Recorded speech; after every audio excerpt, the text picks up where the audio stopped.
Good morning, good morning, good morning. It's Tuesday, the 17th of February 2026. I'm Graham Hughes. You're watching Morning Brew on Politics Social. Big shout out to everyone in the chat. And we've got David Faulkner in there, straight in the morning, saying, Happy Chinese New Year of the horse, the fire horse. Sarah Davis is there as well. We've got Martin Harrow, we've got L Butterfly Effect, we've got Azina, we've got Paula Thomas. We have got One Angry Pagan, we have got Viper Scott, and we have got... who else? Reverend Kathy in there, Sid. Hey, listen, you listen to James O'Brien. Does he say hello to you personally? Does he, L? That's why this show's way better. Yeah, stay with me. Woo! Yeah. And he never talks about trans issues. And also, that whole thing with Sangeeta Maiska.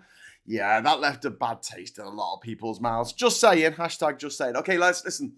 We're gonna jump in right with the headline on this one. Refuck. Nigel Farage's latest outfit has just cost the British taxpayer £63 million. And counting. Because we're going to have local elections, pointless local elections in May 2026. This is the most pointless waste of government money since, I don't know, HS2. Or that helter-skelter thing outside the Olympic Park in London. I don't know. But essentially, the point is that Nigel Farage, for his own vanity and to try and big himself up, spurred on by the billionaire owners of these bastard bullshit factories they call the press, the tabloid, the gutter press, have decided that not having elections for a year, like postponing them, not calling them off entirely, postponing them for a year, because otherwise we're going to have another set of elections next year, and elections are fuck expensive, right? They're expensive. Think about how much it costs to have all those polling stations booked, all those schools, all those village halls, all those places. Think about how much it costs to get all those candidates. And don't forget, these positions are not really paid positions. It's like a part-time job. It's not even a part-time job. It's a volunteer. It's a volunteering effort for a year, and then we're going to have elections anyway next year. And it's just, yeah. So let's get what has happened.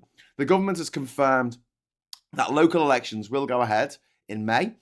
After initially approving delays across 30 English councils, ministers have now reversed course, and the elections are now set for the 7th of May. Around 4 million people are affected across those council areas. This U-turn was triggered days before the court, what was going to be a High Court hearing. Refuck UK launched a judicial review arguing that the postponement of the local elections for 1 year was unlawful and undemocratic. Because, nothing screams democracy like that. Those council elections that only 33% of people fucking vote for.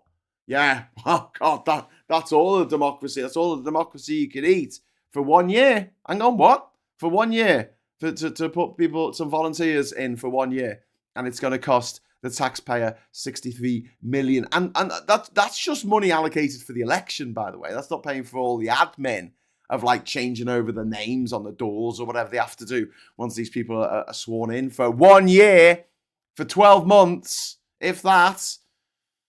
The High Court was due to hear this case, but the government's legal advice shifted. The ministers were warned that they were likely to lose, and rather than risk a court defeat, the government dropped the postponement plan.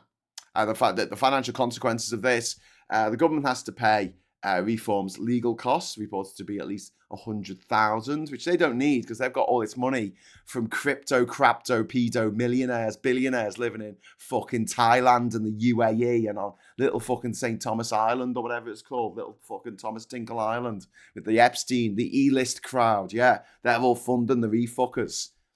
Fucking 100,000, that's nothing to them. That's like a fucking sandwich for Nigel Farage. Flies around in a fucking private jet. It's a man of the people, flies around in a private jet. It's not a nepo baby, honestly. It's not part of the fucking aristocracy. Just because he goes on the Boxing Day hunt and went to a big fucking expensive private school doesn't mean he's one of the toffs. He's one of us, really. Oh, anyway, Ivan, thank you very much for the £5 super chat. The government should not be paying a penny to Refuck for their legal fees. Refuck are absolutely made of money. This is so wrong in every way. Yep. Couldn't agree more, mate. They have got so much money coming to them from foreign billionaires that want to destroy our country, and they're using Nigel Farage as the conduit for that goal to destroy this country. I mean, they've already done quite a good job, haven't they? The foreign billionaires who fund Nigel Farage, who are forcing it through the the referendum, the fraud-referendum.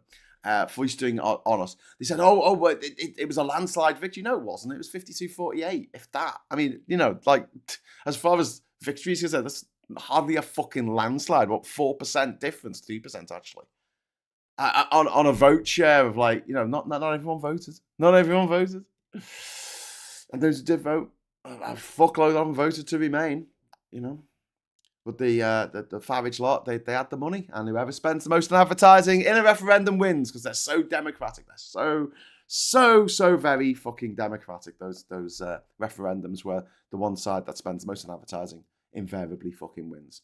Anyway, so there's going to be at least 100,000 that's going to go to refuck. Not that I need this. But also, there's a £63 million, aforementioned, which has been promised to these councils, these 30 councils, to help cover election administration costs. That's over 2 million per council. In a time when we've got all fucking potholes in the road, we haven't got enough money for any kind of mental health support, child bereavement services. We've got kids who are not in school because there's not enough educational psychologists to decide where they need to go. We've got council funding been slashed by 49%, central funding being slashed by 49%. In Liverpool, the council tax has gone up across the board, across the country, to staggering levels compared with what it used to be. These additional administrative costs are likely to have come about because of the compressed timetable. Obviously, they plan these elections in advance. And don't forget, we're going to have another set of elections in these same 30 councils next year. One of the criticisms that people had about the Tories bringing in calling an election, and Labour and Lib Dems and all those dickheads going along with it, was that it was going to cost a load of money. To have another election every 2 years. From 2020 to 2015, we had another one 2 years later in 2017. We had another one 2 years later in 2019. The administrative costs alone were astronomical. Meanwhile, we've got potholes in the road. Don't moan about not being able to be seen on the NHS, and then moan about the fucking potholes and moan about the street lighting. If the reality is we've got no money because we spent it all on fucking pointless elections that we didn't even need to fucking have. I'm so ratty about this because obviously Labour's fucking fumbled the ball again, right? But at the same time, this is completely unnecessary antics from the fuckers, because they don't give a fuck. They don't care. I don't care about this money. Money means nothing to these people.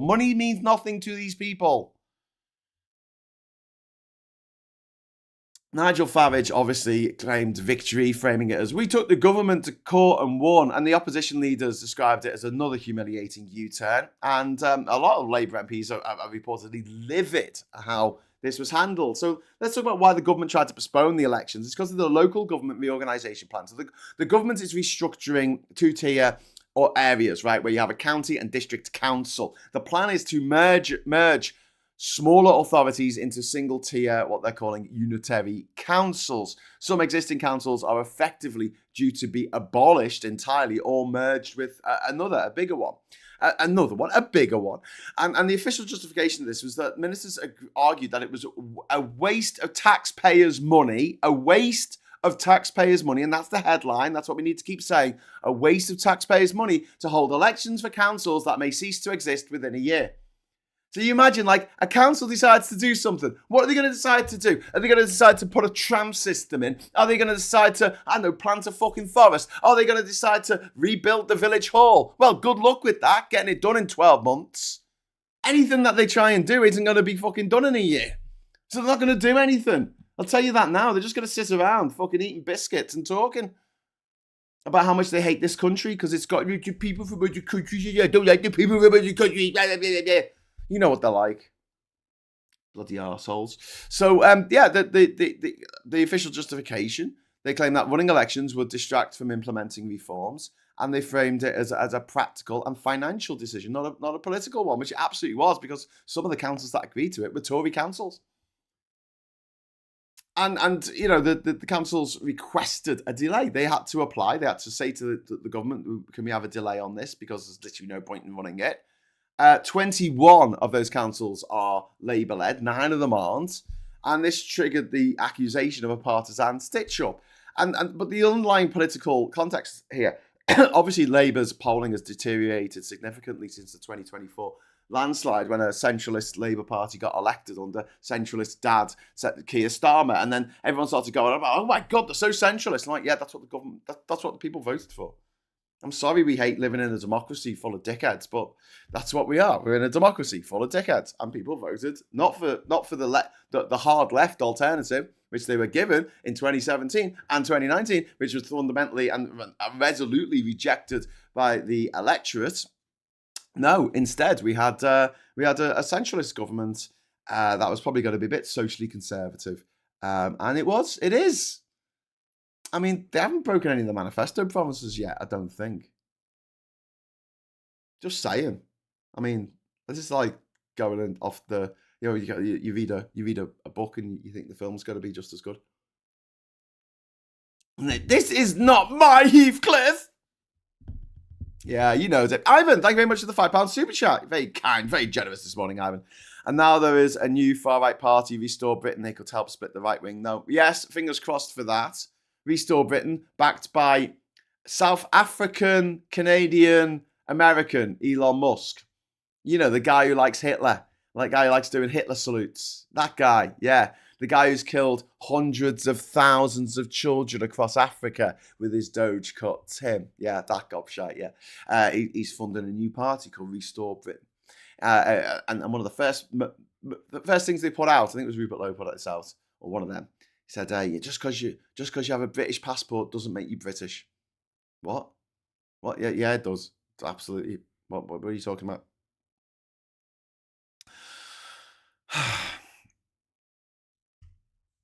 Reverend Cathy, Farage knows that this year is his best chance to get a bunch of councils. By next year, people will see what happened in places like Kent. Honestly, Cathy, I wish I shared your optimism, but like we've had the year of these terrible fucking councils doing nothing what they were going to say they were going to do. And because Nigel Farage is a fucking consummate liar, I mean, how can you tell if Nigel Farage is lying? His fucking lips are moving, that's how. And he goes, we never said that we were going to reduce council tax. And then you just show all the clips of him saying, we're going to reduce council tax. We're going to reduce taxes. We're going to reduce tax. I never said that thing that I blatantly said that people have got on camera. But, you know, it's this whole Trump thing, isn't it? You know, alternative facts. Lies. I like to call them lies. So, look, Labour's polling has obviously been deteriorating since the 2024 landslide because the film hasn't been as good as the book and people expected one thing and they've been given another. Maybe they should have read the manifesto. Local elections were widely expected, or are widely expected, to be painful for Labour, and postponing votes in Labour-heavy areas look to critics like damage limitation. Opposition parties accuse the government of trying to cancel democracy and turn us into North Korea to avoid like some election losses. But the reality was, you know, if Labour are doing this badly now, it's not like they're going to fucking pick it up in the year's time, especially if Starmer's still in charge. And there was some internal unease about this. Some Labour MPs were opposed to the postponement from the start. There were concerns that delaying elections would look self-serving.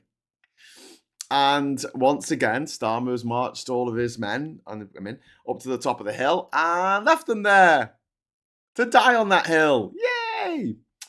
For the 15th time. So why did they abandon it? Well, because of the legal vulnerability. REFUC initiated a judicial review of proceedings. The argument was that the postponement was irrational, which I don't think it was. I think it's perfectly fucking rational not to have elections for a fucking year for a council that's going to cease to exist in a year's time. Just the people who have been doing it for the last few years, who know what they're fucking doing, just leave them in place for a bit longer. It's a year. Jesus Christ. But apparently it violated democratic rights. Do you know what violates democratic rights, REFUC? When someone votes for a member of a political party, right, they can, I like the Tories, I'll vote for them. I mean, you know, people are idiots, I've already said that. And then that person defects from the Tories and goes and joins the REFUC. That's a violation of a democratic right, isn't it? and then refuses to stand for election again. The government advice, the legal advice, concluded that they were likely to lose this case if it went ahead. The court case, the High Court hearing was imminent. A formal ruling against the government would have been, more politically damaging than a U-turn now. So it's better to retreat than to be publicly struck down by the judges. So the decision to reverse reportedly taken by another minister, Matthew Pennycook, not the original decision maker, who was Stephen Reid, presented as a standard practice for legal sensitive reversals, and critics have said that this is political shielding. But the calculation, I think, on the Labour side is just to cut the losses, just to avoid judicial condemnation. Also, the cost would obviously go up a lot if it went to actual court. It's cost $100,000 to the government that they're going to have to pay to the fucking refuck party, who don't need the money already. But and they've attempted to frame it as pragmatism rather than incompetence, and you could argue that postponing the election was pragmatism. You can say that doing this U-turn now is pretty much pragmatism. It is, but it does smack of incompetence. I think you can be pragmatic over your own incompetence. Yeah. But now we've got this fucking situation. £63 million this has cost us, the taxpayer. Nigel Farage has cost us £63 million for these fucking elections for councils. I don't even live in one of these council fucking seats. It's still going to cost me money. Still going to cost me tax, And now councils have roughly 11 to 12 weeks to organise full local elections. Months of preparation time has been effectively lost. And rebooking polling stations at short notice is obviously expensive. Recruiting returning officers and temporary election staff who need to be paid. You've got printing of ballot papers. You've got confirmation candidates. You've got finalising electoral rolls. You've got to reactivate venues that have been stood down, for not just the polling, but for the count and everything else. And then you've got the administration strain. Electoral administrators say that their teams face an uphill struggle, which they absolutely do. Staff are likely to have to work extended hours and weekends, more overtime, and the risk of errors increase under this time pressure. Councils were in reorganization mode and now must pivot rapidly. Some were planning budgets without election costs, and 63 million support the 63 million support from the government may not fully offset the real world disruption and costs of these fucking elections that we didn't fucking need. Now, I thought actually when I did the thumbnail for this, I should have really just come out with it and said Nigel Farage costs taxpayer £63 million, because that's what he's done. That is what he's done for his own largesse, for his own deluded sense of fucking grandeur, for his own fucking ego, for his disgusting rump of the Tory party he calls the refuck party. But now, there's also the scramble, isn't there, for political candidates? Parties have not been preparing slates in some areas. I got an email off the Lib Dems yesterday saying that they needed 535. I think it was 535. I can't see it now. Why is it not coming up on my tally box? Anyway, there was a thing from the Lib Dems saying they need to fill over 535 seats. So they need people to stand, and some of those people are going to be paper candidates. They're just going to put their name in. But it is a hell of a thing to try and set up under very short notice. And because it's short notice, it's going to cost even more. I can't believe I can't find this bloody. Do we get that many bloody emails still? I've got to stop all these. I've got to stop all this bullshit that comes through to me. What's it called? Like spam.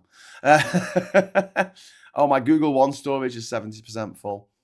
And B&Q would love to hear from me. I don't care. Where's this thing from the Lib Dems? Have they called themselves? Oh no, they've called themselves Parliamentary Offic. Okay, cool. Cool. Well done for calling yourself not the Lib Dems. It makes it very easy to find your emails, dickheads. But yeah, they're looking for 500 odd fucking candidates to do this. I mean, it's like I say, it's a fucking nightmare from top to bottom, left to right. It is an absolute nightmare. And because parties have not been preparing slates, and now they're going to have to find these fucking candidates within like literally a week.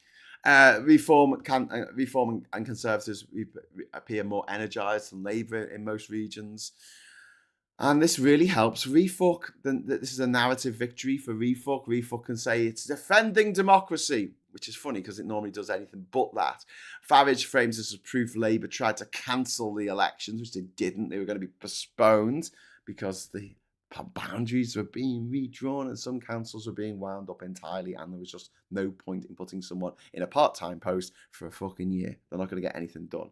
It reinforces Refuck's anti-establishment positioning. I love this. There's eight Refuck MPs now, is there? 7 or 8, and all but one of them, Neanderthal, went to private school. Yeah, we're the anti-establishment. Oh, we all went to fucking Eton and Harrow and Winchester and Westminster School. Oh, and they think that we're not the establishment, they say in their gentlemen smoking clubs, smoking a big fat fucking Cuban cigar.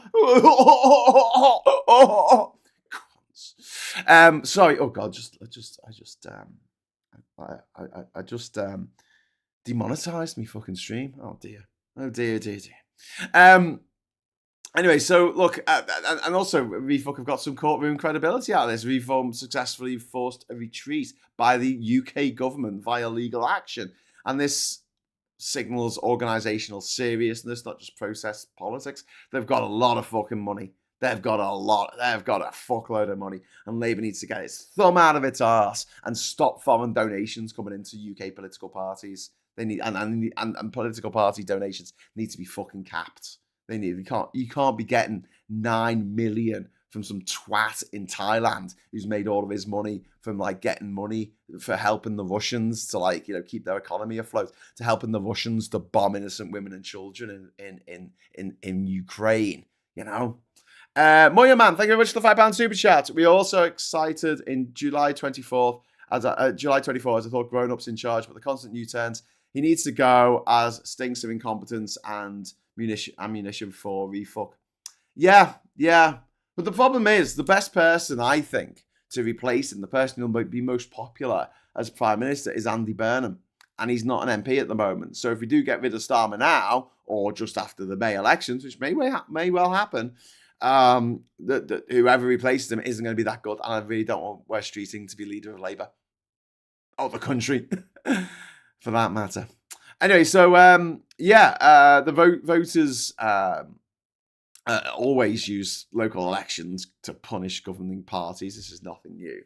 And but Reform now have a rallying cry. They tried to stop you from voting for us. You wanted to vote for us, and they were trying to stop you. They were taking down your flags, and they were taking away your firstborn and eating them, and they're doing this. And the foreigners, they've ruined everything. I told a story at the weekend. A friend of mine, he sat down with a distant relative who they didn't really know very well, and they were sitting there, and they're having a nice meal, and then the subject of reservoirs came up because it's been raining for the last 2 years non-stop, and he said it's a good job we've got these less water because the reservoirs, my friend said, because the reservoirs are now refilled, right? And after last summer we had that drought, didn't we? To which is this older gentleman said, you know why that was, right? All the boat people coming over and eating. They were drinking. They were drinking all the water, all our water. They came over in small boats and drank all that. That's why the reservoirs were so low in the summer. Wow. I remember when the Bishop of York claimed that the floods in Tewkesbury were caused by gay people. And so, and he was supported by the Bishop of Liverpool. So I wrote a letter to the Bishop of Liverpool. It's about 20 years ago now. And I said, listen, I spend half of my time in Australia in a place called Ballarat. And it's got a lake in the middle of it called Lake Wendouree. And it's pretty much fucking empty. Like it's over the years, it's just kind of dried up. I mean, it's an artificial lake. It was created for the Olympics in the 1950s, I think, for the boating events or something like that. But anyway, it dried up. And I said, listen, if you're willing to go halves with me on this one, will charter a jumbo jet and fly over a bunch of gays to Ballarat. And they can go to Ballarat, they can dance around, have a great gay old time, you know, they can do what gays do best, and it will make the rains come, and then it will refill Lake Wendouree. I never got a response from that letter from the Bishop of Liverpool, homophobic twat. Anyway, so moving on. And also the many affected areas as well. It's also in traditional Conservative heartlands, and Reform are already targeting Tory collapse in these regions. And Labour chaos gives Reform a dual target: the failing Labies, the failing Tories. I made a new party. They're called the Labies, the failing Tories and panicking Labour. And you know, Reform now looks confident. It looks combative. Labour looks defensive and reactive and reactionary. And the asymmetry in this matters in low turnout local elections, where seriously a busload of people can change the whoever wins, because it's first past the post, isn't it? Ridiculous system. You can get 23% of the vote and fucking win. It makes Starmer and Labour look bad. It makes them look fucking awful. This whole thing is enjoying. Tewkesbury is beautiful. Well, it was when I visited in 1983. Yeah, but all the gays made it rain, and then it flooded because of all the gays. It's great because people know they are lying. Yeah, I'm sorry, but Farage took the Labour Party to court and won, not the taxpayer. Why should we have to pay? Well, Stephanie, it's not that. It's the government, isn't it? The government said to councils across the country, if you don't want to do elections this year, we can postpone them for a year because it's a waste of money. And those 30 councils, 9 of them not Labour councils, said, yeah, that makes sense. Let's postpone it. So it is the government. It's the local government. The Labour Party are in government. We can't really say, well, that was Labour's mistake. I suppose we can in the way that, like, you know, politically we can say that. But when we're talking judiciously, this is the government. It is the Labour government. But I don't think they've lied. I think Labour's unfair.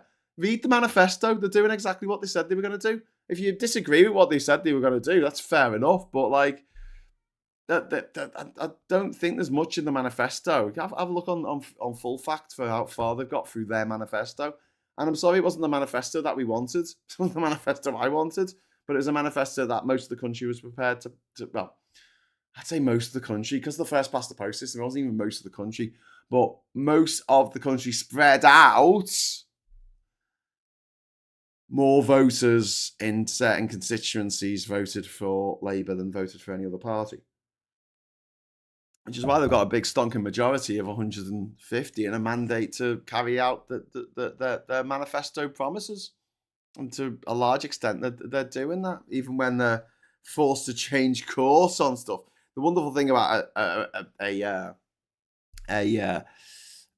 manifesto is, A, no one reads them. And B, you can be quite fuzzy. You can just go, we're going to look at like making the voting system fairer. Doesn't mean you have to actually fucking do anything. You know, doesn't mean you have to actually abolish the fucking House of Lords or bring in PR. I mean, God, could you imagine? But you know, they've yeah. And it's funny when Starmer can't say what he wants to say because he looks like a bloody rabbit in headlights, doesn't he? Where is he? Come on, Starmer. Let's have a look at you. Here you are. There he is. Hello, Starmer. What's happened today, Keir? I was meant to have another U-turn. Oh, well, never mind. Anyway, so yeah. But yeah, this looks makes Labour look shite. A pattern of U-turns now, winter fuel payments, disability benefits, inheritance tax for farmers. And I know that don't at me, I know that some of these aren't technically U-turns to winter fuel payments. You're still getting capped at 35. If you're earning more than £35,000 a year as a pensioner, not working, I don't know how that works, but you know, whatever. You have to get that back. The disability benefits, they're still looking at reforming them, but they're not, doing it the way they were going to do it last summer because of a backbench rebellion. Hey, democracy. The inheritance tax for farmers is still going ahead. They're just hiving the threshold in the same way the winter fuel payments. They're just hiving the threshold. So it's not really a U-turn because they're not like, we're going completely in the opposite direction. But they are having to course correct because of their own party. The fact that people in Labour are more left-wing than the leadership. which they absolutely are, and also, the kickback from the electorate, because Labour's fucking stupid and doesn't actually bother focus grouping this kind of stuff. I don't think they war game. I don't think they work through all the machinations of what might happen. They just close their eyes and hope for the best. It's really fucking embarrassing. And one of the things that I'm going to continually criticise all of the left for, and that's not just Labour, that's the Greens as well, and any other left-wing party, is they don't really think things through.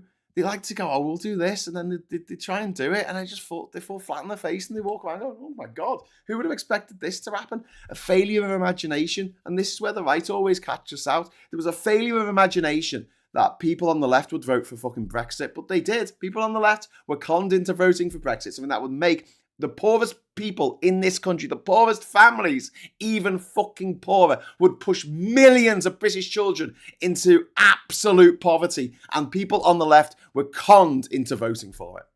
They didn't imagine that. They didn't think that they didn't think that the refuckers, the quitters, the UKippers would win. And they fucking did. The Brexiters fucking won because they spent the most on advertising.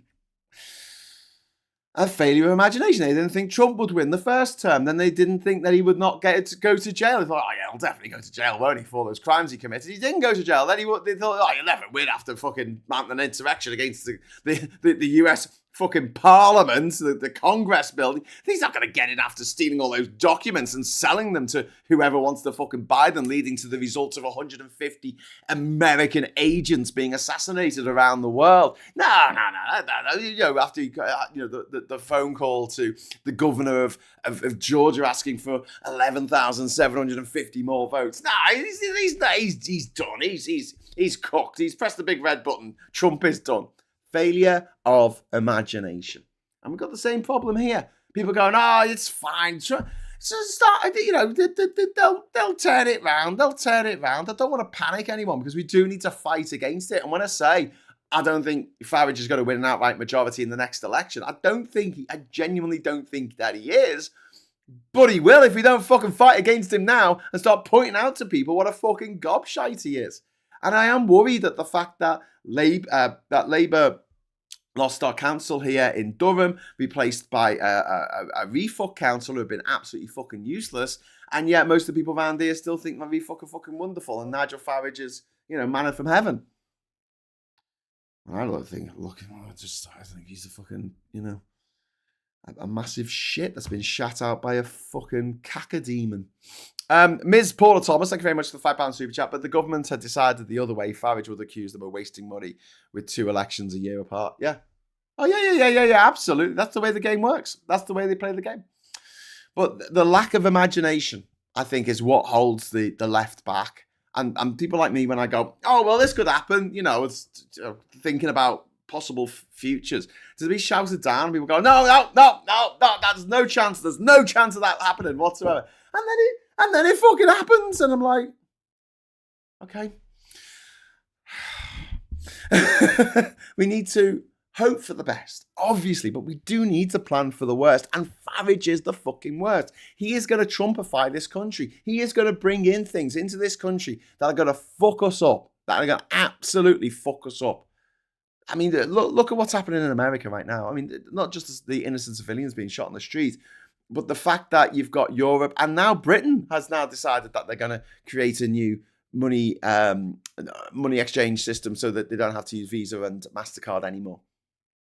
Moving away. That market's worth billions, possibly trillions, probably trillions actually. And we're moving away from America. That's because of Trump. Now they're going to be absolutely isolated. I don't know if you saw yesterday, but Mark Carney, the Prime Minister of Canada, has suggested that we link up CPT, TPPT, TPC, TPT, the Trans-Pacific Partnership, with the EU to create the biggest trading bloc the world has ever seen. A trading bloc that will dwarf America in terms of economic output, population, trade, everything. Even we'll go quite close when it comes to military as well.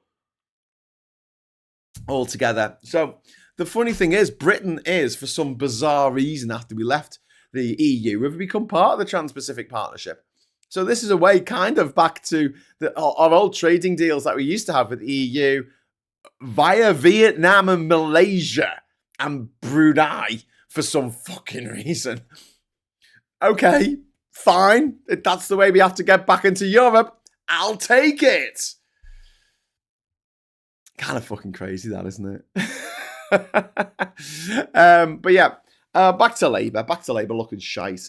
This whole thing, it reinforces the narrative of indecision, the U-turn government slurs, the competence being questioned. Ministers have defended the postponement for weeks and then have reversed before the court hearing. It suggests poor legal groundwork before the original decision. And then you've got the optics. They've gone against democracy. They attempted to delay votes in areas where they're expected to lose.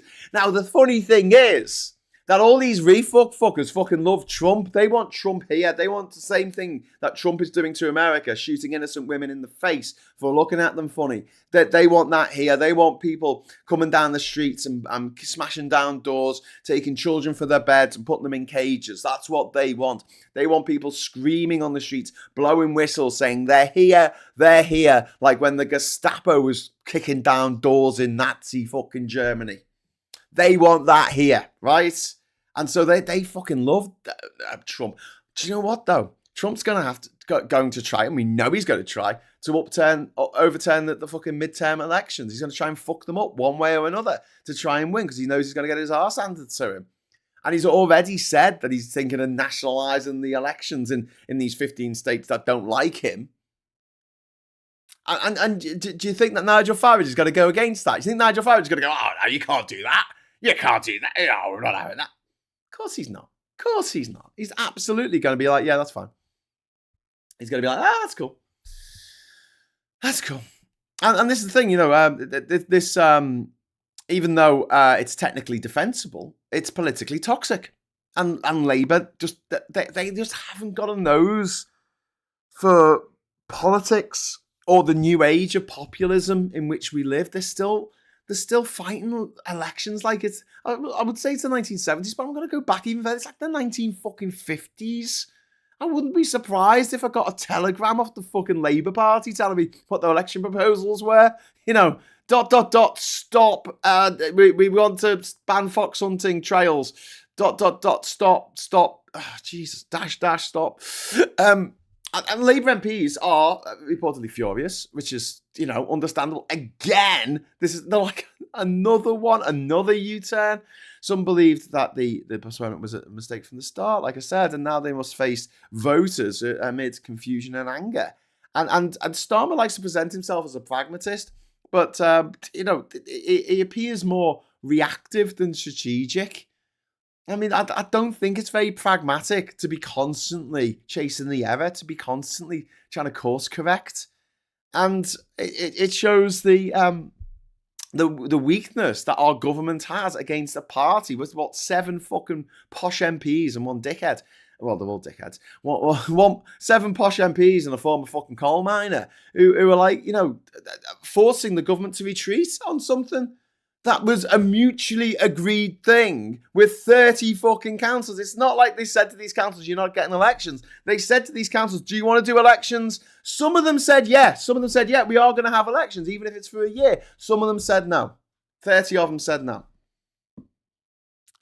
So this makes, this makes Farage look like the aggressor setting the pace, And the government has announced, this major decision. The opposition an opposition party of 7 fucking MPs challenges it. It wasn't the Lib Dems who've got loads more MPs. It wasn't the SNP who've got loads more MPs. It was this tiny little collective of rejects from the Tories, this afterbirth from the fucking Tory party that are like, still staggering on somehow.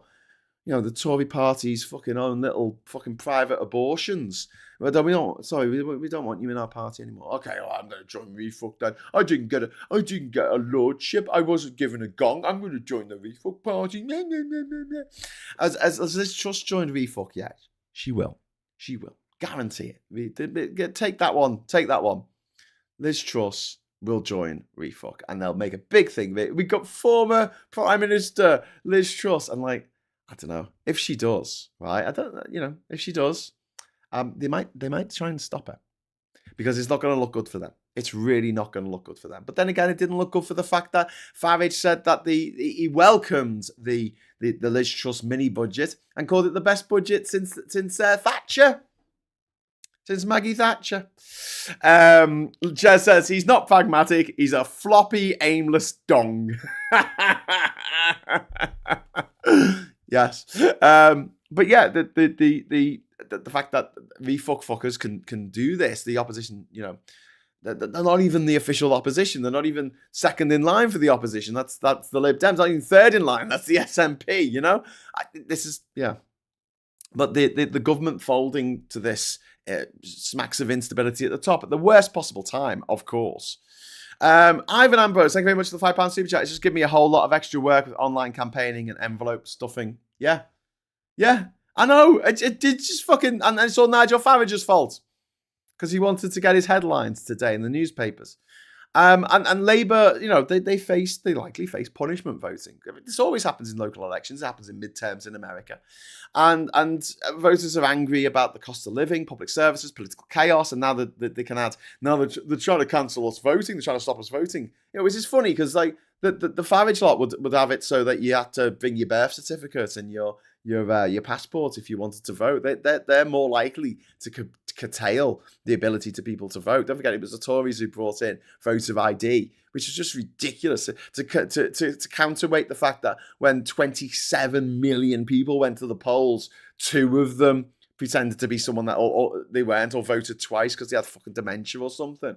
But media spotlight on Farage's legal victory is obviously there today, and we'll have a look at that in the papers. But it reinforces this idea. And I say an idea, but I think it's a reality that refuck can influence national politics. So I fucking hate Farage. He is one squishy, little, pretentious, whoring, Lord fucking whore, privately educated fucking scumbot who has all this absolutely disproportionate power over the British fucking electorate. Whether it's Brexit or whether it's this or whether it's fucking supporting the mad shit that Trump is coming out with. And the damage to trust in this is massive. The electoral timetable is being seen as flexible now. It signals to voters that elections are negotiable and undermines this confidence in steady governance. And it's been a strategic own goal, even if elections were... Look, these elections were always going to be tough, but the postponement has magnified attention on them. If they hadn't done this, hardly anyone would have fucking voted in the elections anyway, because the local elections... We don't have compulsory voting here. And so, one bad news cycle in May has now turned into months of U-turn at headlines. Well, it will. Birthday Confetti says you're in effect now. Yay! Thank you. Is it your birthday? Whose birthday is it? Happy birthday to Yuri or whoever's birthday it is. Well done for being a February born, like myself. Ms. Paula Thomas, £2 super chat. Truss will join Rupert Lowe's refuck at some point. I absolutely agree with that. And thanks to Yuri and others, we can now set off the confetti.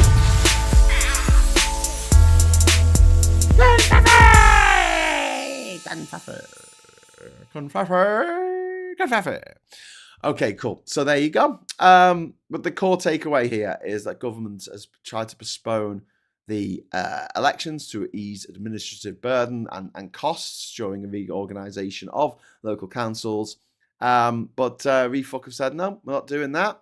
And the refuck take another sort of a scalp, I guess, from the Labour Party.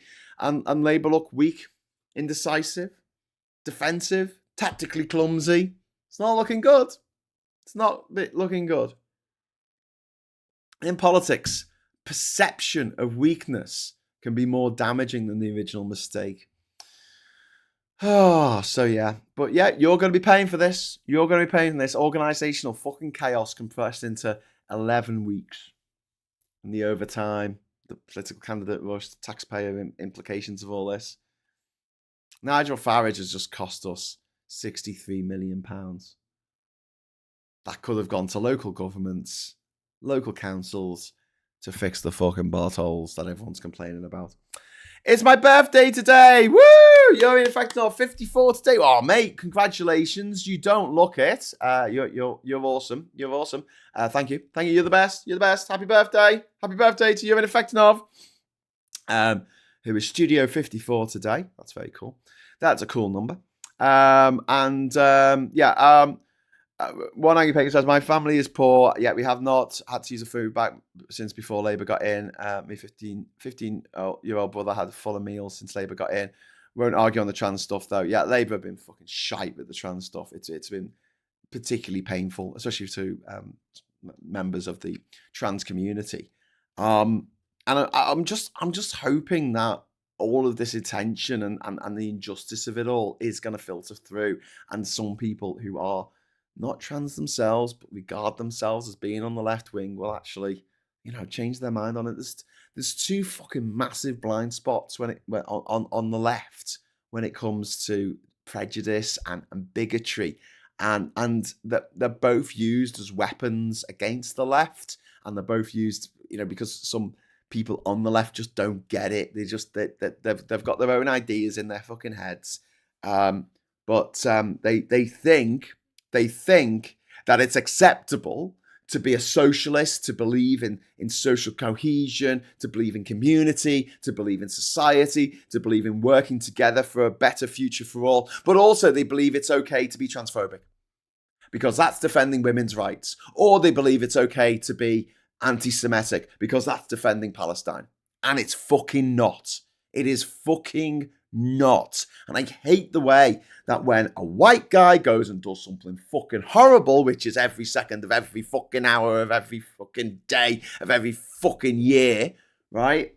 We don't go, oh, all white men must be fucking awful because of this one white man who did this thing.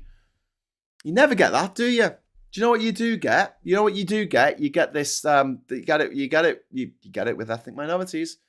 And you certainly get it with trans people. This trans person did something bad. Oh, well, that must mean all trans people are bad. The government of Israel has done something fucking awful. Oh, well, I'm going to blame all the Jews for that. What? Hey, what? Hang on. So what? If the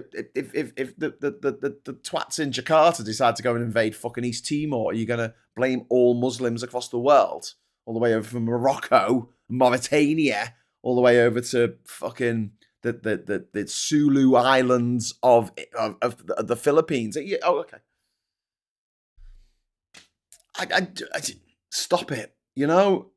I think that the only acceptable group to be naturally prejudiced against are the billionaires.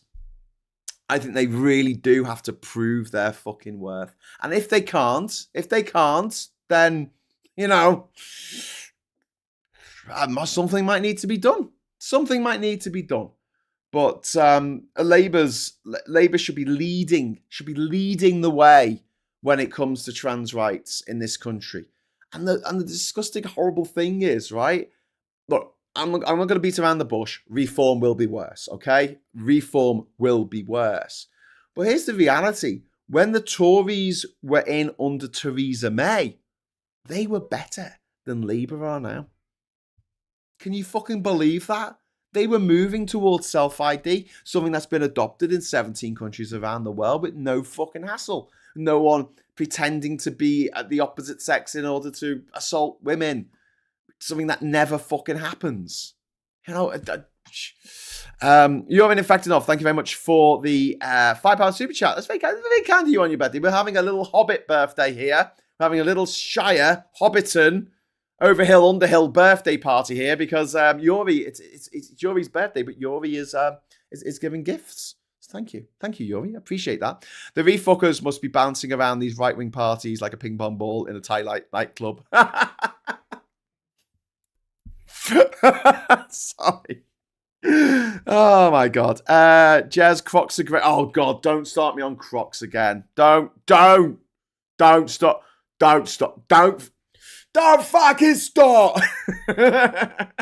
You know what I'm like. You know what I'm like. But that's it. Yeah. I think that we can all agree, right? Whatever our political stripes, where we are, whether we're Labour members, diehard supporters, whether we're Greens, Lib Dems, even if we're fucking Tories, I don't think any Tories are watching this, but even if they are, Labour's been a bit of a disappointment, haven't they? Yeah? They had a 150-seat majority. They should have hit the ground running. They should have just renewed this country from the get-go. Announcement after announcement, feel-good story after feel-good story. And instead, they've been rabbit in headlights, tentative, just not wanting to make a scene. I mean, there's something very British about that, but at the same time, there's something incredibly frustrating about it as well. Nanny chat hates me saying that. It constantly blocks for showing the top chart. What? Never before and never again, says Pete's Music. Once and never again. That was a hit for the Long Blondes, wasn't it? Was it? Or was that 19? Was it called 19? Crocs are god awful. Thank you, Hannah Manking Tube. I agree. They are the triumph of the oil giants. Here, mate, where are these made of oil? Employment figures up, refuck, and Tories are going to harp on about that on Wednesday. Yep, they absolutely are. They're going to say it's because the living wage has gone up, which is, which seems to be the case. It's all good. Right, anyway, so listen, right? The sun has come out, as you can see, from the blinding light behind me, and it's affecting the exposure on my camera. So I'm going to... hang on. David Fulton there. Thank you very much for the 38 Hong Kongian dollars. It's very kind of you. Stopped being white years ago. Enjoy being ethnically diverse. Happy New Year from the tropical island of Langkawi, the jewel of Kedah, Malaysia. Ooh, you're in Malaysia. That's pretty cool. Malaysia's lovely. Malaysia's really fucking lovely. There's a weird place in Malaysia called the Cameron Highlands, right? And I went there once. I got lost. I got lost in the Cameron Highlands. Like Mark Thatcher got lost in the Sahara once. And I'm wandering around. I'm trying to. And this is the days. This is like 25 years ago. This is before. I had a mobile phone. Didn't have any signal. But this is before we had.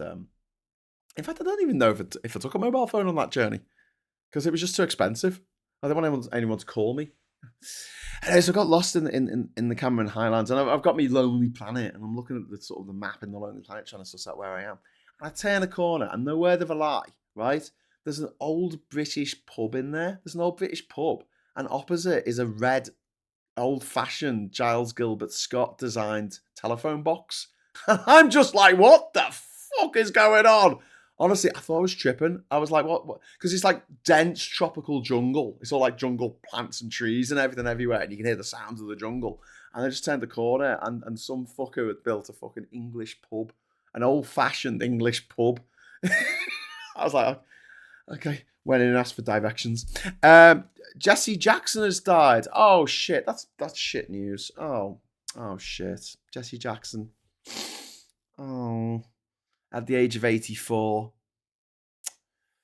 Died peacefully on Tuesday morning, surrounded by his family, they say in a statement. Fucking hell, I always liked Jesse Jackson. He ran for president, didn't he? 84 years old.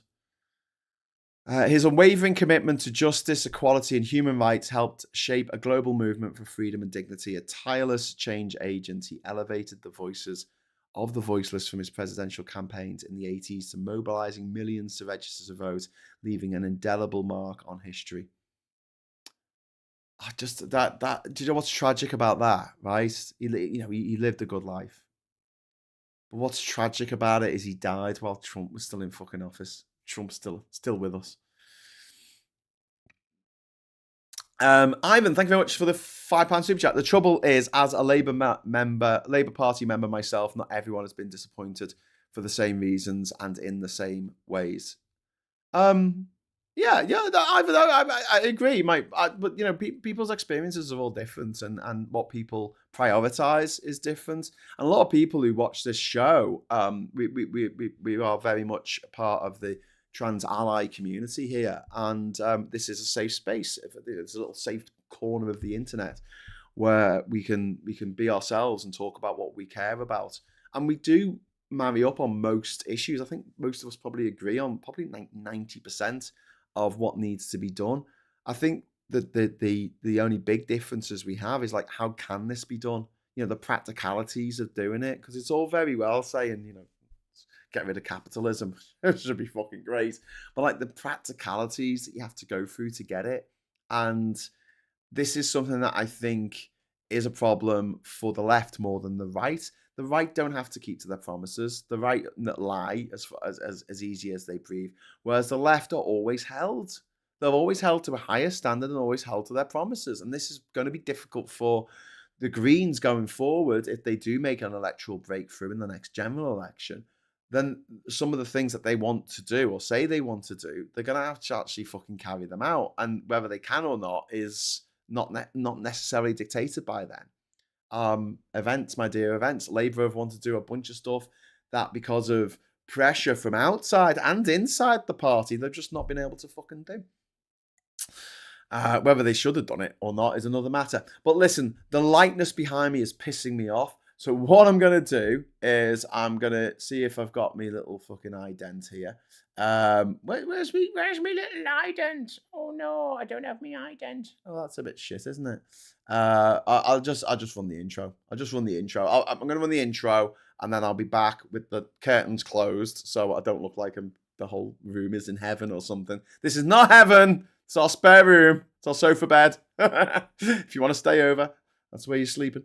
You have to be up in the morning now because I got my show to do. But yeah, I'm gonna go and shut the curtains, and I'll come back. So wait there.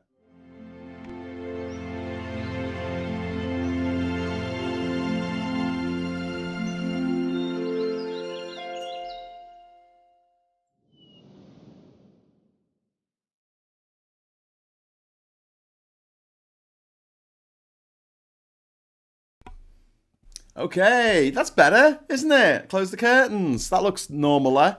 That looks more betterer. I complain about not seeing the sun for 6 weeks, and then the sun comes out and I'm like, oh, bloody sun, ruining my image. You're making me look bad, sun. There you go, lighten it a little bit. Need to go anyway. Oh, Reverend, don't go. Okay. All right, Reverend Kathy. See you later, mashed potato. That's fair enough. Labour have really spread about their disappointments over all sorts of things to annoy absolutely everyone. It's been really impressive. Jez, that's a really good point. Like, if you were trying to piss everyone off, you know, like a kind of like Brewster's Millions, he has to spend the money, right? It's like Labour have like turned up, and like for whatever reason, the deal that they did with the devil was that they had to piss off every single man, woman, and child, gerbil, elm tree in the country. You know, every living thing in the country has to be inconvenienced or pissed off in some respect by this Starmer government. But yeah, I do think that the first thing that a new leader of Labour is going to do is just distance themselves from the way that Starmer goes about governing the country, the way that Starmer leads. I think we're going to need a whole different thing.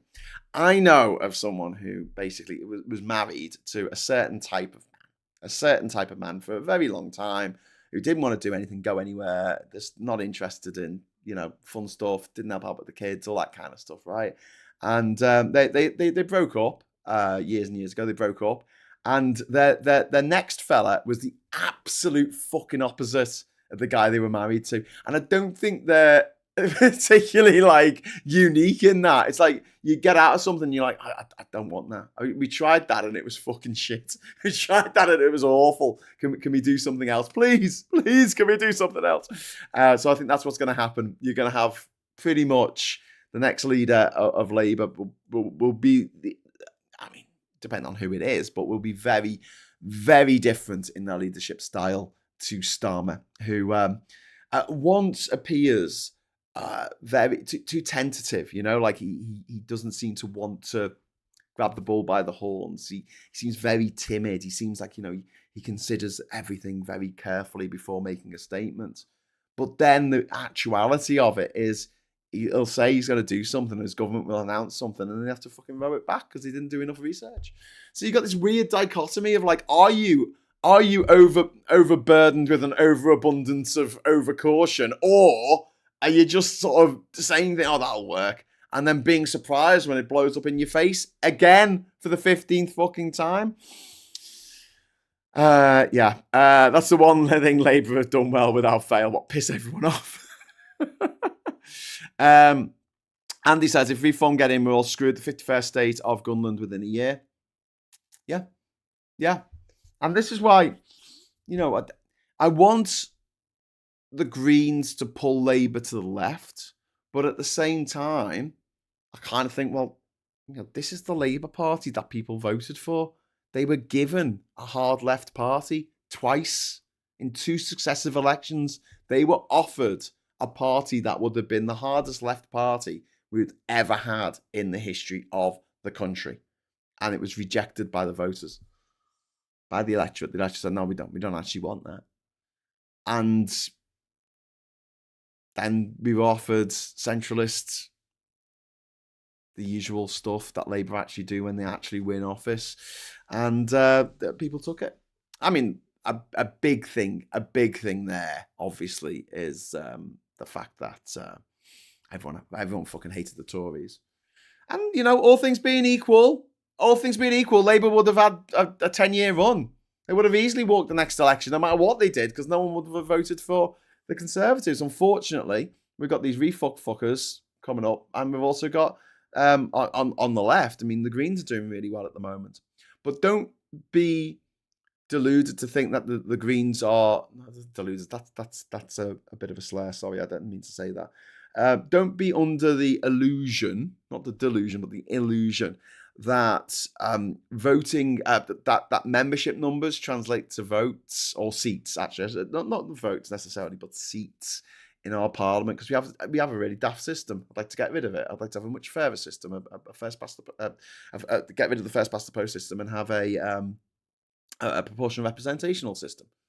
That's just more fairer, and more people's votes get counted instead of 65% of all the votes being fucking wasted, which I think is just ridiculous. Just ridiculous. I'm still incensed after watching Lowe's YouTube video, Utter Bastard. Was that the one where he like put up a video, didn't he? And like there was like a caravan park with a fucking tatty flag by it under a slate grey sky, and I was like, oh yeah, looks great, mate. That's the future he wants. That's the future. That's the future that refuck wants. And we really need to push that. But yeah. Okay, so we're going to go over to the newspapers now, I hope. We've got, what have we got? What have we got?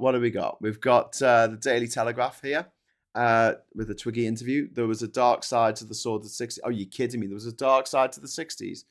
No fucking way. Charles Moore, I love a proper English hunt, so I went to Pakistan. Charles Moore, privately educated, of course. I think he's the owner of the Telegraph, isn't he? Charles Moore, or something like that. Doesn't he own a fucking news station? Right-wing news station. Starmer U-turns on cancelled elections. Labour abandons plan to delay ballots for 4.6 million people after lawyers warned it would be illegal. And then there's the Telegraph's vote campaign for democracy. Let us vote. Yeah, no one's ever been that desperate to vote in a fucking local elections. Are you kidding me? Are you kidding me? He's like, do you think I'm born yesterday? We got to vote. We got to vote for the local election. No one gives a shit about the local election normally. They just made a big thing about it. Vauxhall sells diesel cars again after reversal on electric vehicles. This is a direct result of what Trump has done in the US, funded by the Saudi oil sheiks and the Russian oligarchs, the oil oligarchs, and the scum that work for BP and Exxon. The owner of Vauxhall has resumed the sale of diesel cars in Britain as the company reels from a £19 billion write-down from its shift into electric vehicles. And then we've got Trump attacks Miliband over energy deal with loser Newsom. Donald Trump has attacked Ed Miliband for striking an inappropriate green energy deal with one of his political opponents. It's inappropriate. It's a funny word for Trump to use. Inappropriate. He doesn't even know what fucking inappropriate means. He's the most inappropriate man who's ever fucking lived. Anti-Semitism is rife in the UK, says Trump's czar. Hatred of Jews has been allowed to run amok in the UK. Donald Trump's anti-Semitism czar has said. Number 10 looks to speed up defence spending. Keir Starmer is set to speed up increases in defence spending after mounting pressure from military chiefs. Robert Duvall, steam-sealing star, dies aged 93, and Labour eases stock rules to woo the Chinese. So Keir Starmer is planning to relax stock market listing rules in an effort to woo Chinese companies. They've got to be wooed, those people who say they might be woo. What else have we got here? 2C, just a bit sunny out of our house for the first time in a few days. Tesco in Iceland reduced lunch at Harvester. I know how to party. Ooh, lunch at Harvester. But Bolskov said they were also given a leader who'd been politically crippled for years. We've already seen people attempt that with Polanski. Yeah. And what else have we got? You're in effect of hopefully VFUC's vote share will diminish now. Rupert lower than a snake's arsehole launches his party. His party. And then we've got the mirror over here. How the Queen and kept Wills and Kate together. So we've got two pictures there of Princess Kate in case you forgot what she looked like. And then you got the Queen who's been dead for a few years, but you need a TV license. Go away. I don't need a TV license. Got one.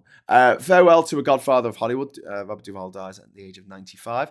There's an exclusive social media plea. Save our next generation. A grieving mum welcomed a change in the law on social media giants, but urged PM Keir Starmer to act now to protect children online. Grieving mum welcomes change in data law, but calls for more action. She tells PM tougher restrictions in data are now needed to protect children. I don't think Steve's wrong. I think we do need tougher laws to protect children. Back in my day, because I'm so fucking old, kids. We had the watershed, we had the ratings on films, and I know we found ways of getting around them, but at least they gave parents some fucking guidance on what the material the kids were seeing. And these days, you just don't fucking know. You don't know. Man repeller, that's my style, says Rachel Johnson, privately educated, of course.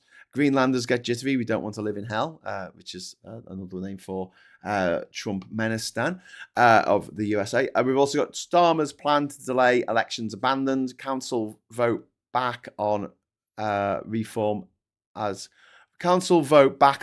reform forces U-turn. Sorry, that was a bit difficult to read for the first time. Claims that Romeo was a bully was a cover-up. An investigation into bullying claims against the frontrunner to become UK's most senior civil servant found a serious case to answer before the case was dropped by the Cabinet Office. And there's Robert Duvall there, Boo Radley. Old Tom Hagen. One of the best actors of all time. The Oscar-winning star of The Godfather and Apocalypse Now. Charlie Don't Surf. Loved the smell of napalm in the morning. Died peacefully at his home, age 95.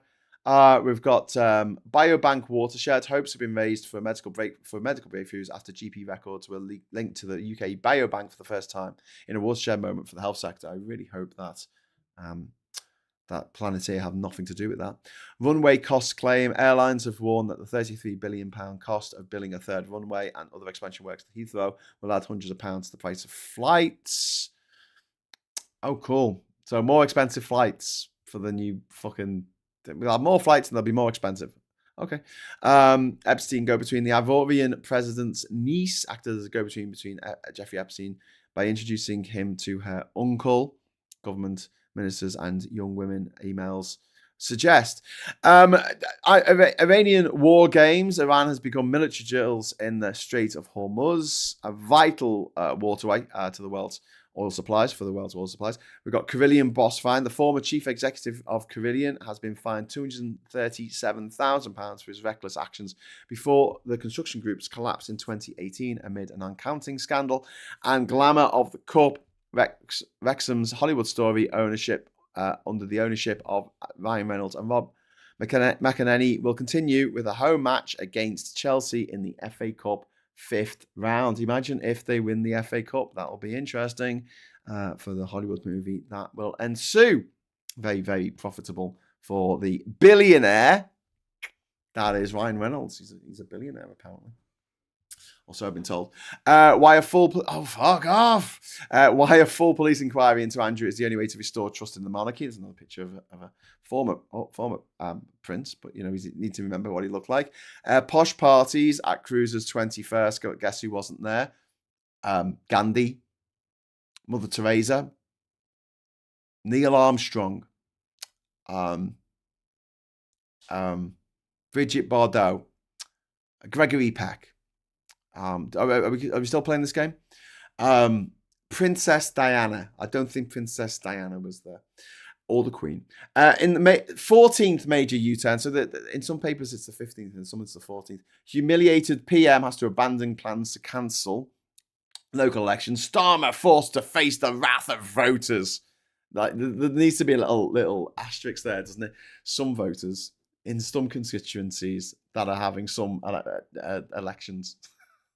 We got the Daily Star next. I'll two up this one. Duval dies at 95. There he is with Al Pacino in The Godfather, starring as that's Michael Corleone there, and then next to Tom Hagen, his lawyer. That's who he played in there.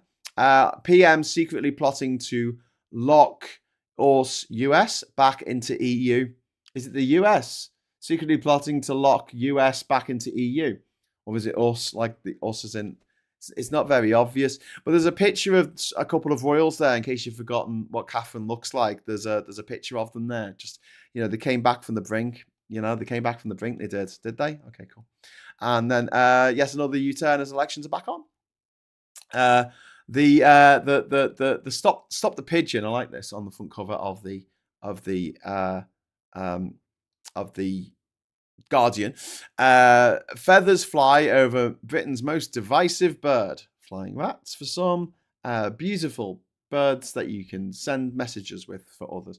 Anger as PM abandons plans to delay May elections. Do you know what? It could be anger as PM doesn't abandon plan. Do you know what I mean? Like, it's always anger, isn't it? And he gave everything to Robert Duvall, 1931 to 2026. It's worth doing a Duvall retrospective. He was in a lot of really, really good movies. Back in the day. He was also in THX 1138, wasn't he? Along with Donald Pleasant. If you don't know what THX 1138 is, then I don't know. You need to be more into Star Wars. NHS plan for measles is clearly failing children. UK plan for alternative to Visa and MasterCard. I mentioned that earlier. UK bank bosses will hold their first meeting to establish an alternative to Visa and MasterCard amid growing fears over Donald Trump's ability to turn off US-owned payment systems. This is the future that Nigel Farage wants for us. And we've also got the I newspaper next up. We've got the Farage forces elections U-turn triggering next threat to Starmer leadership. We've got a story about Robert Duvall to the world. He was an actor and storyteller. To me, he was everything. Greetings, aliens. Greeting Earthlings. Why Starmer isn't alone in believing in aliens. And we've got this story up the top here. Police urged to launch criminal investigation into Andrew allegations. We've also got an interview with Victoria Derbyshire, privately educated, of course. That's why she gets to interview people. And I like her. Look, some people are privately educated. I like them. It's just that they're always on the front cover of all the newspapers every day. And it's a bit, but that's an interview that she's got with Giselle Pellico. And then we've got why I gave up on Operation Sleep and actually got some rest. Cool. Okay, cool. Yeah, glad you're doing all right. We've got the FT next coming up, which obviously has got a lot of news in it. Lots of news. That's Sunday Sermon. Oops, wrong page. Holiday spirit. China greets the Lunar New Year. Women wearing traditional dress walk in a park on the eve of Lunar New Year in Beijing yesterday. Starmer abandons delay of 30 council elections after refuck legal challenge. Rubio hails Orban's role as essential to US and backs him in election fight. I really hope he fucking loses. I hope he loses so fucking badly. The homophobic piece of fucking fascist, Putin appeasing fucking Trump fucking ball gargling twat. We've got tell us what you really think of Orban, Graham. Venezuelans savor election taste of political freedom. So Venezuelans savor an early taste of political freedom since Nicolas Maduro was carried off to face U.S. drugs trafficking charges. The repression that was part of daily life has shown signs of weakening. Has it? Has it though? Has it? In the stories here, we've got Labour vows to go faster on military spending plans. We've got Carillion boss drops claim. We've got rule shift for Chinese IPOs. We've got UPS order to open files. We've got Wall Street chiefs pay soars. We've got the Trump push for AI shift here. We've got Kyiv ex-minister charged, and we've got KPMG partner in AI chat. Sorry, I can't go into those a bit more in detail, but the fact is that they are quite a low-res image. And stealing a headline from me from last year, PM's vow to stop the bots. Online safety worries every parent, says Starmer, as he considers social media ban, but plans will be gaffer taping a pothole if big tech won't play ball, warns a campaigner. And we've got some guilty pleasures there, and we've got 60 seconds with Jason Donovan. What could you do with 60 seconds with Jason Donovan? I don't know. Where does Kylie get her kebabs? From Jason's Donovan.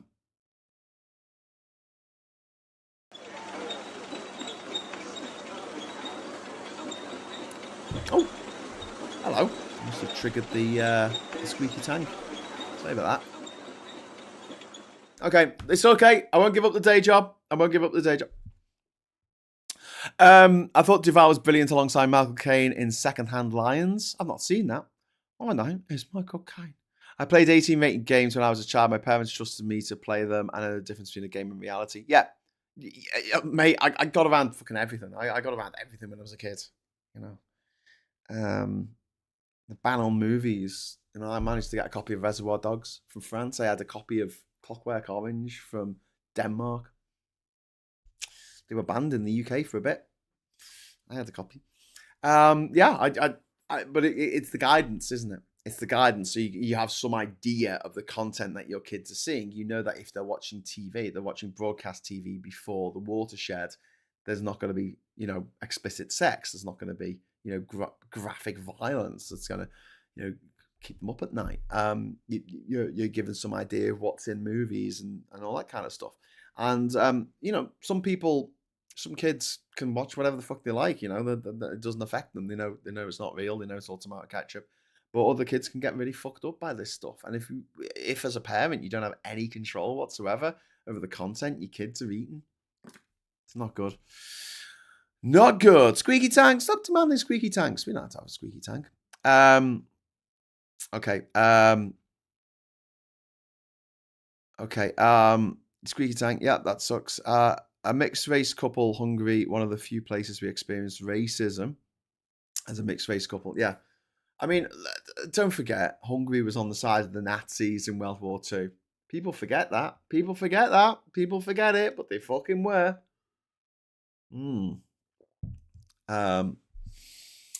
So there you go. They forget chips. They fucking swoop me in the street when the only thing I have in my hand is my staff. Thus, I hate having gulls in return. Fuck them. You're getting attacked by gulls. There's only been one arrest after Epstein and Maxwell. One, that's it. Horrendous. I'm really hoping that Prince fucking dickhead, the nonce of Buckingham Palace. The one that we know about. I'm really hoping that he goes down for this, you know, because they can't do him for having sex with trafficked women. They can't get him on that. Especially now Virginia Giuffre is no longer with us. But what they can get him on, he was trade envoy. He was working for the British government, and he was slipping information across to his comrade on Epstein Island. You know. Won't lie. One of the most frequent questions asked to my mum is, "Why did you let us watch that? Child's Play at 9 being an example," says Paul Scott. The funniest line, because our kids, we watched The Lord of the Rings together when, you know, they were quite young, The funniest one was Indiana Jones and the Temple of Doom. At the end of it, our youngest, who must have been about 8 at the time, she just turned to me like, I went, and that's a kids' movie, is it? I'm like, yeah, it was a bit more gory than I remember. Newsflash: CEO of IKEA is taking over Starmer's job, though he's having a problem putting his cabinet together. Very good. Nastiest of all places, and the other two, Germany, shocked me as I lived there in the past, and Spain. Yeah. I mean, there's still so much fucking racism out there. And unfortunately, because of Farage and Trump and Orban and Brexit and these fucking, Tommy Robinson and Lawrence Fox and these gobshites everywhere, the racists think they've got a point. They think that they've uncovered some magical fucking thinking. Do you know what I mean? Like that no one else in the world quite realizes.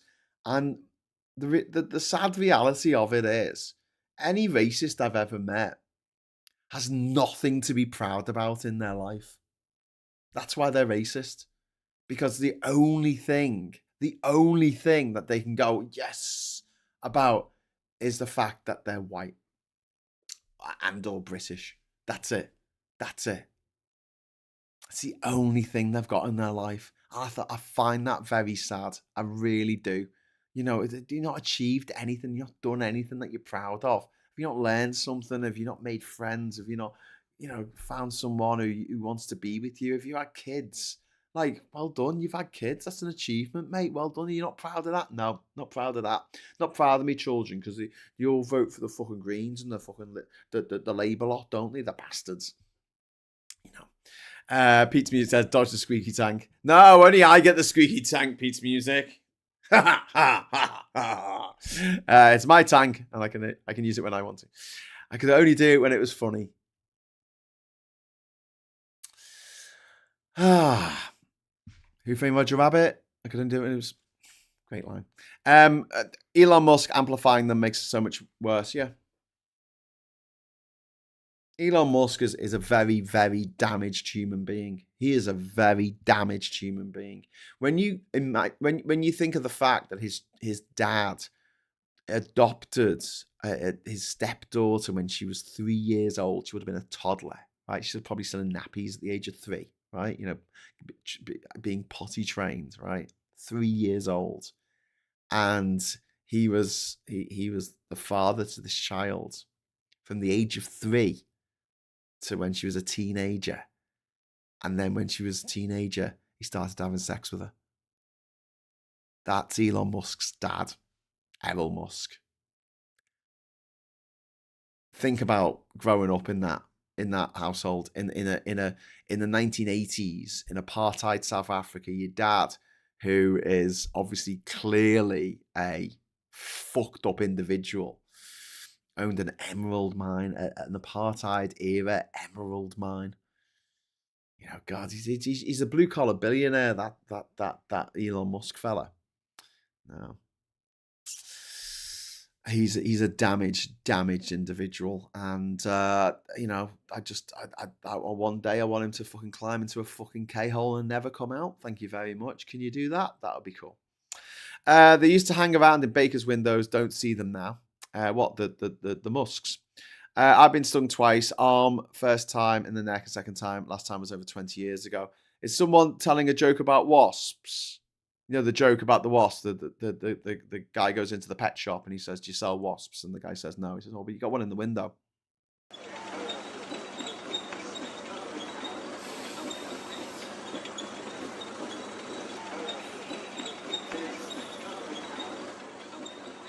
Right, listen, I've got some painting to do and some woodwork. I've got to do some carpentry today. I'm screwing some wood together. Screwing some wood. So I do need to get going. But before I go, let's just have a quick rundown of what's going on. Obviously, Jesse Jackson has died, the US civil rights leader. Unemployment has hit a near 5-year high as wage growth has slowed.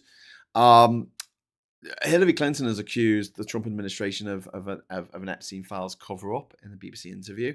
She's due to go before Congress this week, I think. So that should be quite interesting when she does. And and there's a curling cheating row at the Winter Olympics. I mean, curling is bonkers. It's absolutely bonkers. But did he? Because you're not allowed to touch it past the line, are you? It's not called a line. Okay, whatever it's called. You're not allowed to touch it, and it looked like he was touching it. Trying to make it. It's bowls, isn't it? It's crown green bowls, but on ice. It is curling. Not to be confused with hurling, which is a different game entirely. That's an Irish game, isn't it? Hurling. It's like lacrosse. Is it a bit like lacrosse? Hurling. I don't know. I stood on a wasp nest when I was a kid. Got stung over 20 times. Oh, Sarah, that sounds painful. That sounds really painful. There's will bloody Amazon Prime pop-up ads today. Oh, sorry about that. I'll try and turn that off. My dad lived 25 years in Scotland. Was a great curler. Cool. Can't they only make the things that they throw? Can't they only or slide? Can't they the kettles or whatever they're fucking called? They're made in like granite that has to come from a particular part of a particular island in Scotland. Is that right? Am I just making that up? Kind of crazy. But yeah. So yeah, a planned vote to hold the Clintons in contempt of Congress for initially refusing to appear was shelved after the pair agreed to testify. It's next week. Hillary Clinton will appear on before Congress on the 26th of February, and Bill Clinton will appear on the 27th. I think Bill Clinton should just go full fucking, expose it all. Bring down everyone. Bring down the whole house of cards. Stones, isn't it? Yeah, kettles and stones. That's another stone of kettles. Just messing around in snow for rich people, says Diz. I know. I know. Honestly, is it the two men luge or the two person luge? It's so ridiculous. It's just someone got on a sledge and went down a hill. And they had the competition to see who went faster down the hill in a sledge. And now it's all like they dress up like fucking aliens to like thermo to get the dynamics, the aerodynamics right of lying on top of someone. It's just weird. Anyway, Morning Brew says constantly having to stop folks killing spiders in this household. Flies are the enemy, not spiders. There are zero dangerous spiders in this country, and that includes the noble false widow.